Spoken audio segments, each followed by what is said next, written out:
Hello, let me show you how you load up the German MG38.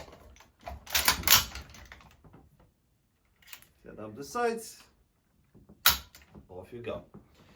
While this has actually been sold the other day to one of our collectors, and I'm sure it will bring a lot of joy to him because it comes with all the kit. It has the magazines, it has the pouches, it has the sustained fire kit, it has a spare barrel. We do have other machine guns that are quite interesting. And if you look here, we have a very nice Vickers. It's a First World War example. It comes with the Second World War tripod. A lot of these were reused in the Second World War as well. It's a nice piece of kit. It is a new spec deactivation and comes with the flash hider as well, has a few other elements, and it's a nice machine gun. It's another Vickers. This is a Second World War example. It is a new spec as well, so obviously the internals are not there, but it comes on a very good price for what it is. It's perfect for reenactment. It's a great display piece.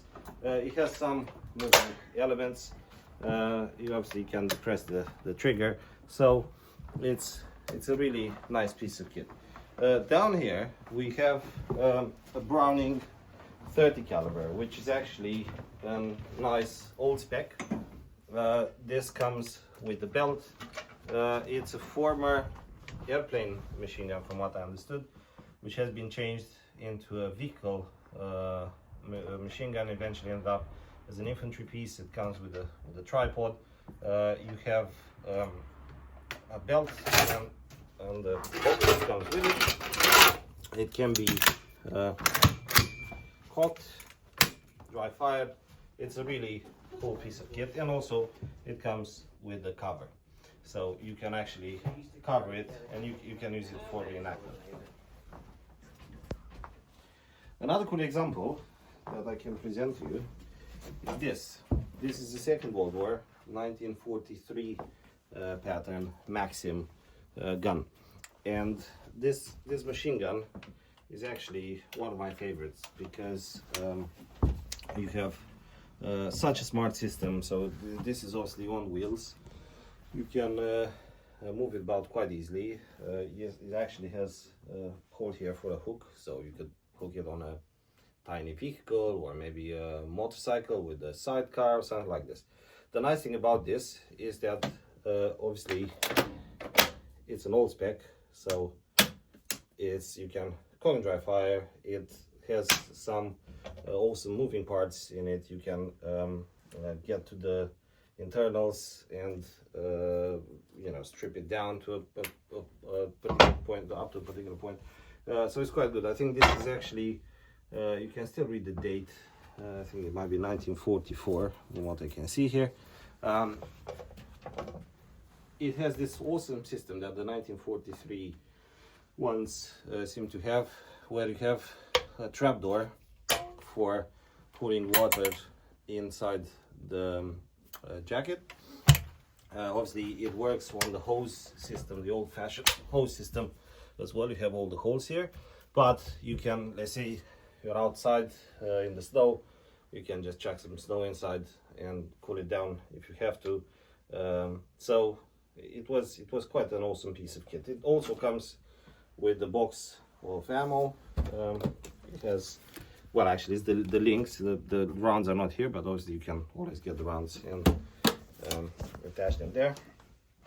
So that's Soviet machine gun. We have another one of these, you will see it in a minute, which is it's a new spec, so it's slightly cheaper than this example, but still quite amazing. And here we have three examples of two MG34s and an MG42. They're all spec, cock and dry fire. They can be stripped down. You can open it up, fill with the bits and bobs. It's really cool. We can, if you want, we can show you these in details. We can strip them down. Here, probably harder to see, is a Soviet Cold War RPK. I don't think this one is necessarily made in the Soviet Union, so probably it's one of the Warsaw Pact countries. but it doesn't matter. It's still a very cool piece of kit. And here we have two DP28s. They're all spec, both of them, so you can again cock and dry fire. I think they used to be called the record player back in the day, and they were the light machine gun of the Soviet army. Close to it you see 5 Bren light machine guns, which are the British equivalent of the light machine guns. You have various patterns and models, some new spec, some old spec, some cock and dry fire, stripped down, others not. It's obviously a price difference. We have quite a range. I mean, you can get a machine gun like this from anything to 800-900 pounds up to, if you get a machine gun with all the bits and bobs, it can be 5,000-6,000 pounds, but it depends on what you get, how big the machine gun is, what the spec is, and other considerations of this sort. There's one other thing I want to show you here, which is a more example. They are not well known. This is a French vehicle mounted machine gun. They are not very well known around here. I've not seen many in the country. Obviously the French gear is a bit more specific, but if you like to collect French equipment, this is obviously something you want to look for. There's another example which we have here. I'll have to kind of take a few things away. This awesome helicopter seat which someone made into their desk seat.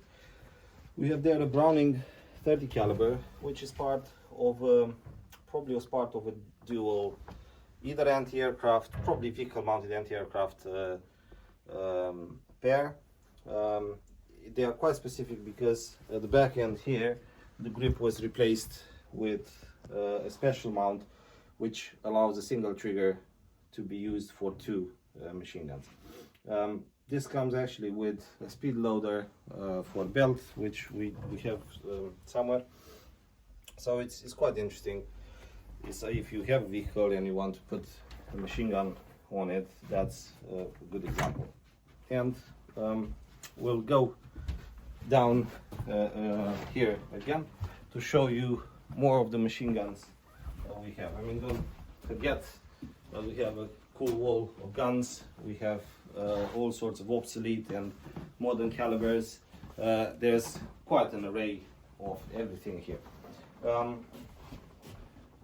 We probably showed you before this dummy rapier missile, which is quite a cool thing. But going back to our machine guns, as I said earlier, we have here another Maxim. It's another 1943 pattern. This one is actually dated 1943. The date is a bit better. This is a new spec, so it won't cock and dry fire, but you still have some moving parts. Nearby it, we have a post-war Yugoslav MG43 with his awesome tripod. It has the ammunition boxes. It has a sight on it. I think it's an amazing piece of kit. It looks really good. And if you want to have something, you know, a really good display piece, that is it. And because we started with the Browning 30 cal as like one of the first machine guns we showed you, I'll end up with one. This is another one we have. That is a new spec one.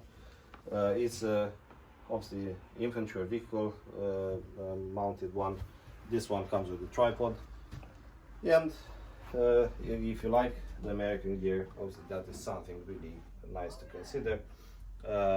It has quite a good price. Check it out on the website, look at the links, and you'll be able to see it. If you want more details about any of these pieces, please let us know. We can do a special video. We can show you what they are, how they work. Obviously for the UK market, they are different. Most people probably seen them in the States and whatever. Here we don't shoot them, but you can still collect them. You can reenact with them. You can have them as a display piece. It's a great thing to have.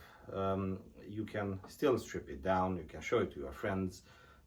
they are wonderful collectibles, which would be a good centerpiece for your collection. Until next time, goodbye.